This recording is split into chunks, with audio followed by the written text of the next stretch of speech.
selamat pagi. Bagaimana kabar kalian hari ini? Baik, sehat? Ada yang sakit? Ada yang belum sarapan? Ada. Usahakan sarapan dari rumah ya. Biar tidak sakit perut, biar bisa konsentrasi belajar. Oke? Oke, sebelum kita memulai pembelajaran, alangkah baiknya kita berdoa dulu. Ayo, siapa di sini yang mau memimpin doa? Oke, silakan Danu. Ayo, pimpin doanya. Silakan.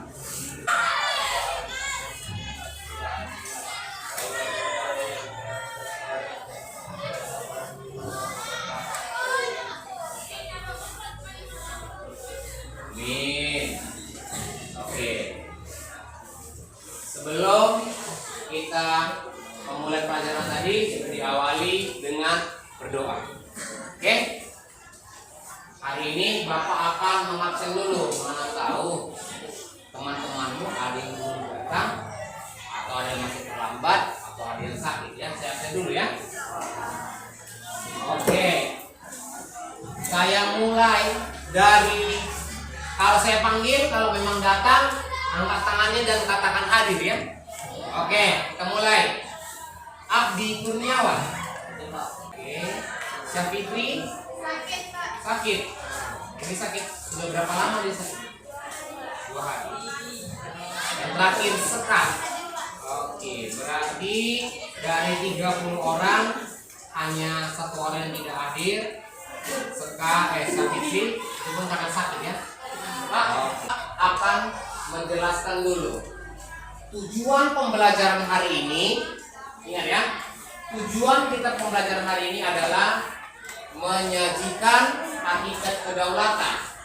Yang kedua, menjelaskan hakikat kedaulatan. Dan yang terakhir, menyimpulkan hakikat kedaulatan. Itulah tujuan pembelajaran. Sebelum kita masuk ke mulai pembelajaran, kita flashback dulu. Kita kembali dulu ke belakang. Bapak mau tanya nih, siapa yang masih ingat materi kita minggu lalu? Pada awal kemerdekaan, Orde Lama, Orde Baru, dan masa reformasi. Ya, kita flashback lagi. Pada masa awal kemerdekaan banyak terjadi pemberontakan. Apa saja pemberontakan ini? Siapa yang masih ingat? Yang pertama ada, iya, ada Partai Komunis Indonesia atau PKI. Yang terakhir ada APRA. Mantap ya, masih ingat. Tepuk tangan dulu untuk kita. Oke, kita masuk ke pembelajaran kita. Oke ya, halaman 53. Di situ ada gambar 3.1. Ayo, sekarang tugasmu yang pertama adalah mengamati dulu. Mengamati gambar. Setelah kau amati gambar itu, apa yang ingin kamu tanyakan sama Bapak? Apa yang bisa kamu lihat? Kamu jelaskan dari gambar 3.1. Di sini adalah gambar skema dari pemilihan umum. Ya, itu adalah skema gambar dari pemilihan umum atau pemilu. Kita lanjut ya, slide berikutnya. Ini deh. Pengertian dari kedaulatan. Bisa ya? Apa ya? Oke, biar Bapak jelaskan. Pengertian dari kedaulatan. Kedaulatan adalah kekuasaan yang tertinggi untuk membuat undang-undang dan melaksanakannya dengan semua cara yang tersedia. Itulah pengertian dari kedaulatan. Itulah pengertian dari kedaulatan. Selanjutnya, kedaulatan rakyat berarti juga pemerintah mendapatkan mandatnya dari rakyat, oleh rakyat, dan rakyat. Gaya pemerintah ini disebut dengan gaya demokrasi. Demokrasi, demos dan protos, pemerintahan dan rakyat. Makanya negara Indonesia adalah negara demokrasi, dari rakyat, oleh rakyat, dan untuk rakyat. Oke, selanjutnya ya, lanjutkan lagi slide yang Bapak buat ini, Pak. Ya, ini dia. Seperti tujuan pembelajaran kita tadi. Nah, menjelaskan teori kedaulatan, menyimpulkan teori kedaulatan, dan menyajikan teori kedaulatan. Ternyata teori kedaulatan ini terdiri dari 5. Yang pertama itu ada teori kedaulatan Tuhan. Yang kedua teori kedaulatan raja, dan yang ketiga teori kedaulatan negara. Oke, yang keempat teori kedaulatan, dan yang terakhir. Oke, setelah ini Bapak akan memberikan tayangan sebuah video. Ya, nanti setelah ini Bapak akan memberikan tayangan sebuah video. Perhatikanlah video itu, karena setelah menonton video Bapak akan membuat kelompok untuk diskusi hasil pengamatanmu dari video yang Bapak berikan tadi. Oke ya, kayak ini harus diperhatikan baik. Ya. Oke. Ya, perhatikan ya videonya ya.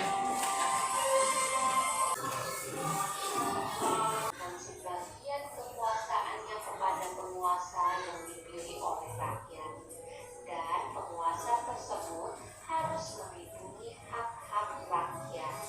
Sekilas video pembelajaran kita tentang teori-teori kedaulatan tadi. Kita ulangi, teori kedaulatan tadi ada 5. Yang pertama teori kedaulatan Tuhan, yang kedua teori kedaulatan raja, yang ketiga teori kedaulatan negara, yang keempat teori kedaulatan hukum, dan yang terakhir adalah teori kedaulatan raja. Oke, setelah menonton video tadi, Bapak akan membentuk kelompok kalian. Satu kelompok terdiri dari 7 sampai 8 orang. Bapak akan buat 4 kelompok. Paham ya? Bapak akan memilih orang-orangnya yang akan menjadi satu kelompok. Jadi kalau Bapak bilang si A, si B, si C, si D satu kelompok, langsung bentuk. Nah, ini kelompok 1 nanti di sini posisi dulunya. Ya, kelompok 1, nanti di sini kelompok 2. Nah, di tempat cowok-cowok ganteng itu kelompok 3, dan nanti yang di sini Pak cewek-cewek cantik ini kelompok 4. Ingat ya. Oke, sekarang akan Bapak pilih. Ini dia. Akan Bapak pilih. Mana hasilnya? Oke ya. Kelompok pertama itu ada Abdi, Agung, Reno, Revan, Rezi, Ridwan, Rizka, Syafitri, dan Sekar. Oke ya. Oke, perhatikan slide ini di depan. Ini adalah LKPD atau lembar kerja peserta didik. Kalau yang kita ketahui itu biasanya tugas. Nah, tapi dalam bahasa yang sebenarnya itu adalah LKPD, lembar kerja peserta didik. LKPD ini terdiri dari 2. Ada yang untuk individual, artinya untuk pribadi, dan ada LKPD kelompok. Itulah untuk menjadi bahan. Oke ya, Bapak akan bagikan ini. Oke, Bapak akan bagikan. Jadi kau perhatikan ya. Silakan kau berdiskusi dengan teman-teman. Ya, silakan berdiskusi dengan teman-teman ya. Silakan.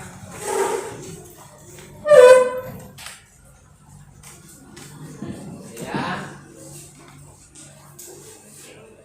Oke, tugas kelompokmu.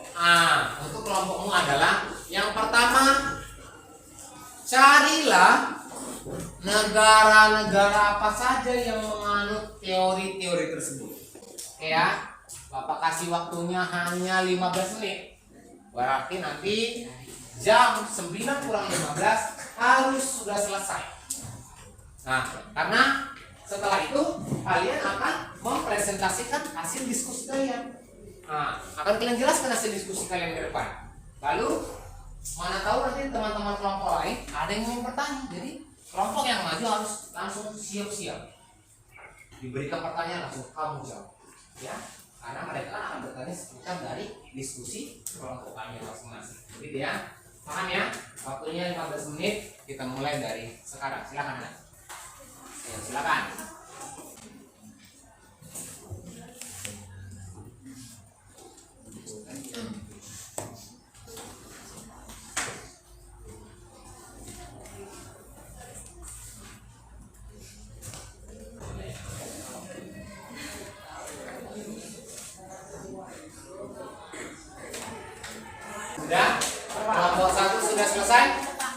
Ya, kelompok 2? Kelompok 3? Dan kelompok 4? Ya, oke. Berarti bisa kita mulai? Bisa kita mulai ya? Oke. Sebelum kita mulai presentasinya, nanti yang maju ke depan untuk menjelaskan hasil presentasinya itu atau hasil diskusi kelompoknya itu hanya 2 orang saja. Hanya 2 orang. Oke? Siapa yang bersedia, kelompok siapa yang bersedia maju untuk pertama? Angkat tangannya. Kelompok 4, silakan.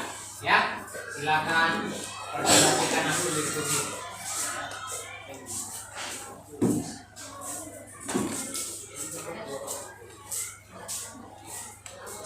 Oke, perhatikan teman. Sekarang kelompok 4 akan memaparkan hasil diskusinya. Jadi tolong kau dengar baik-baik. Mana tahu ada pertanyaanmu dari hasil diskusi mereka. Oke, paham ya? Oke, silakan dimulai. Kami dari kelompok 4 yang terdiri dari Putri Maharani, Reno Agustian, Reva Naditya, Regi Raisan, Ridwan Armansyah, Rifka Mukliha, Sapitri Mulyasari, dan Sekara Yulustari ingin mempresentasikan hasil diskusi kami tentang teori kedaulatan. Carilah negara apa saja yang menganut teori-teori tersebut. Teori kedaulatan Tuhan terdiri dari negara Vatikan, negara Saudi Arabia. Teori kedaulatan hukum terdiri dari negara Belanda. Teori kedaulatan rakyat terdiri dari negara Amerika Serikat, Prancis, dan Indonesia. Teori kedaulatan negara terdiri dari Konfederasi Jerman. Teori kedaulatan raja terdiri dari negara Thailand dan Brunei Darussalam. Apa sajakah perbedaan dari kelima teori tersebut? Kedaulatan Tuhan yaitu kekuasaan tertinggi dalam suatu negara berasal dari Tuhan. Kedaulatan raja, di mana kekuasaan tertinggi oleh raja dan keturunannya. Kedaulatan negara, kekuasaan tertinggi dipegang oleh negara. Kedaulatan hukum, hukumlah yang mempunyai kekuasaan tertinggi, baik hukum tertulis maupun tidak tertulis. Kedaulatan rakyat, kekuasaan tertinggi dalam suatu negara dimiliki oleh rakyat. Oke ya, mereka telah memaparkan hasil diskusinya. Sekarang bagi kelompok 1, 2, dan 3 yang ingin memberikan atau mengajukan pertanyaan kepada kelompok 4, silakan. Ayo. Ada yang ingin bertanya? Oke, langsung ada pertanyaan dari kelompok 3. Silakan, Danu. Dari kelompok 1 ya, sorry. Saya dari kelompok 1 ini bertanya ke kelompok 4. Dari teori kedaulatan membagi kekuasaan dari negara itu. Oke, pertanyaan dari Danu kan dari teori kedaulatan rakyat itu menurut Montesquieu itu membagi ada 3. Ya kan? Ada 3 teori kedaulatan rakyat. Oke, silakan dijawab kelompok 4. Silakan dijawab. Saya dari kelompok 4 ingin menjawab pertanyaan dari kelompok 1. Oke, silakan dari kelompok 4 ingin menjawab pertanyaan dari kelompok 1. Silakan. Membagi menjadi 3 kekuasaan, yaitu kekuasaan legislatif, kekuasaan eksekutif, dan kekuasaan yudikatif. Oke, 3 pembagian menurut Montesquieu itu ada pembagian dari legislatif, ada pembagian dari eksekutif, dan pembagian dari yudikatif. Itu dia 3 pembagian menurut Montesquieu dari teori kedaulatan rakyat. Oke, silakan ditutup. Terima kasih atas pertanyaan kalian semua. Kami dari kelompok 4 akan berpresentasi. Terima kasih. Oke, terima kasih. Beri tepuk tangan untuk kelompok 4 ya. Mantap. Ya. Kalau begitu tepuk tangan dulu untuk kita semua. Oke. Karena sudah di penghujung. Oke, sudah di penghujung. Oke. Yang ingin Bapak sampaikan kepada ini namanya refleksi. Ya, ini namanya refleksi. Apakah Yang pertama nih, apakah kamu senang dengan pembelajaran kita hari ini? Apakah kamu senang? Apa yang membuat kamu senang dalam pembelajaran kita hari ini? Apa buktinya? Dapat ilmu baru dengan menggunakan PPT. Itulah namanya tadi PPT atau PowerPoint dengan media video pembelajaran ya. Di ujung pembelajaran kita hari ini. Dari pembelajaran kita tadi mengenai tentang teori kedaulatan. Seperti tadi di awal, tujuan pembelajaran kita itu menjelaskan, menyimpulkan, dan menyajikan hasil dari hakikat teori kedaulatan. Oke, sekarang ini anak-anak Bapak ini, siapa yang bisa memberikan kesimpulan dari pembelajaran kita hari ini? Oke, siapa yang berani memberikan kesimpulan? Kesimpulan itu istilahnya rangkuman dari pembelajaran kita hari ini. Oke, siapa yang berani? Angkat tangannya. Ayo, yang berani memberikan kesimpulan akan Bapak beri reward berupa nilai tambah. Ya, silakan. Ada yang berani angkat tangan? Oke, silakan Nona. Silakan berdiri, maju ke depan anak. Maju ke depan. Gak apa-apa, bawa aja bukunya kalau memang sudah kamu buat coret-coretanmu selama kesimpulan hari ini. Silakan dibawa. Ya. Kesimpulan dari teori kedaulatan yaitu teori kedaulatan adalah teori sebagai kekuasaan tertinggi di dalam suatu negara kesatuan yang tidak terletak di bawah kekuasaan lain. Oke, itu kesimpulan dari Nona. Ya, biar Bapak rangkum kesimpulan kita hari ini, yaitu dalam hakikat teori kedaulatan ini sudah jelas tadi kita ketahui ada terdiri dari 5. Ada Tuhan, ada negara, ada raja, ada hukum, dan ada rakyat. Dari kelima teori ini sama-sama baiknya tujuannya. Kedaulatan ini sama baik, ya. Karena tadi kan sudah jelas dalam bahkan diskusimu juga tadi sudah Bapak sampaikan, setiap negara ada juga yang menganut teori. Jadi teori ini adalah suatu kedaulatan, ya. Benar seperti yang dikatakan Madura tadi. Kalau tidak ada yang memimpin dari negara itu, tidak akan bisa terkontrol masyarakat sekitar, ya. Begitulah kesimpulan Bapak untuk materi hari ini. Oke. Di awal pembelajaran diawali dengan doa, dan di akhir pembelajaran akan diakhiri dengan doa. Oke, silakan siapa yang akan memimpin doa untuk penutupan pembelajaran hari ini? Silakan, ayo Reno, silakan Reno.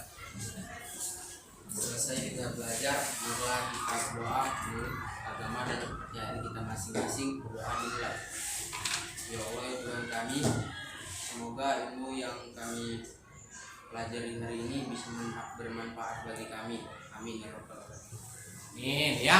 Oke, setelah diakhiri dengan doa penutup, Bapak akan menyampaikan ini materi pembelajaran kita untuk pertemuan berikutnya.